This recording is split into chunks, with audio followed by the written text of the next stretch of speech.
আসসালামু আলাইকুম। আশা করি সবাই ভালো আছেন। আবারও চলে আসলাম নতুন একটি ভিডিও নিয়ে। আজকে দেখাবো ফুচকা বানানো। তো দেখুন, চুলাতে আমি ডাবলি ডাল বসিয়ে দিয়েছি। ডাবলি ডালটার সাথে দিয়েছি লবণ এবং হলুদ। এটা সিদ্ধ করার জন্য বসিয়ে দিয়েছি। এই পাশে দিয়েছি আলু এবং ডিম। এগুলো কয়েল পাখির ডিম। এগুলো সিদ্ধ হওয়ার জন্য বসিয়ে দিয়েছি। আপনারা যারা ফুচকা বানিয়ে খাবেন তারা সারা রাত ডাবলি ডালটা ভিজিয়ে রাখবেন, পরের দিন সিদ্ধ করবেন, তাহলে কিন্তু সিদ্ধ হতে অনেক সময় লাগবে। পাশে ভিজিয়ে রেখেছি তেঁতুলটাকে 10 মিনিটের জন্য ভিজিয়ে রাখবো। এখন আমার কিন্তু ডিম আলু সিদ্ধ হয়ে গিয়েছে। দেখুন, ডাবলি ডালও কিন্তু সিদ্ধ হয়ে এসেছে। আর একটু হবে, তারপরে সিদ্ধ হয়ে যাবে। ডালটা পুরোপুরি হোক, এদিকে আমরা তেঁতুলটা রেডি করে ফেলি, মানে টকটা এখন রেডি করব। 10 মিনিট হয়ে গিয়েছে, তেঁতুল ভিজিয়ে রেখেছিলাম যে। এখন এটাকে ভালো করে হাতে কষলিয়ে নিব। আমি ভালো করে কষলিয়ে তেঁতুলগুলো উঠিয়ে নিয়েছি। এই যে আমার এতটুকু পানি। এখন এটাতে দিয়ে দিব লবণ দিয়ে দিব আন্দাজ মতো বিট লবণ, দিব জিরার গুঁড়া, মরিচের গুঁড়া, লেবুর রস, পিস লেবুর রস দিয়েছি, আপনারা আপনাদের মন মতো দিবেন। দিয়ে দিব চিনি দিব 2 চামচ। যেহেতু টকের পানিটা বেশি, সেহেতু আমি 3 চামচ চিনি দিব। টকের সাথে মিষ্টি বেশি বেশি খেতে চান তারা কিন্তু চিনি বেশি দিবেন, তাহলে কিন্তু টক মিষ্টি দোনোটাই মজা লাগবে। এখন দিয়ে দিব স্বাদে ম্যাজিক মশলা। আপনারা চাট মশলা থাকলে চাট মশলা দিয়ে দিবেন। আমার চাট মশলা নেই, তাই আমি সাথে ম্যাজিক মশলা দিয়ে দিয়েছি। এটা দিয়েও খাওয়া যায়, কোনো সমস্যা নেই।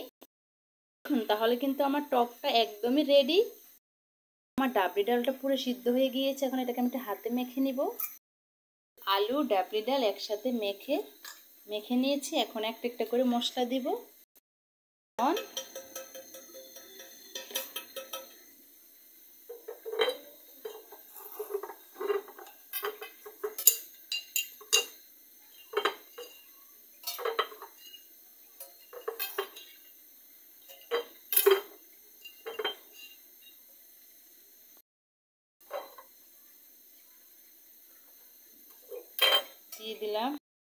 দিয়ে দিব পেঁয়াজ কুচি,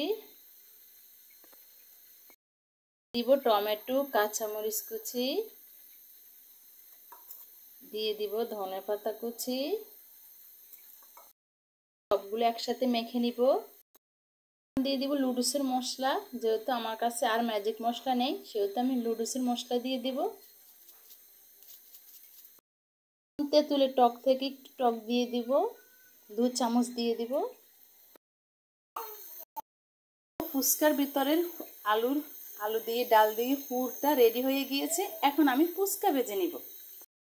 ফুচকা ভাজার জন্য কড়াইতে দিয়ে দিলাম তেল। এখন দিয়ে দিব ফুচকা।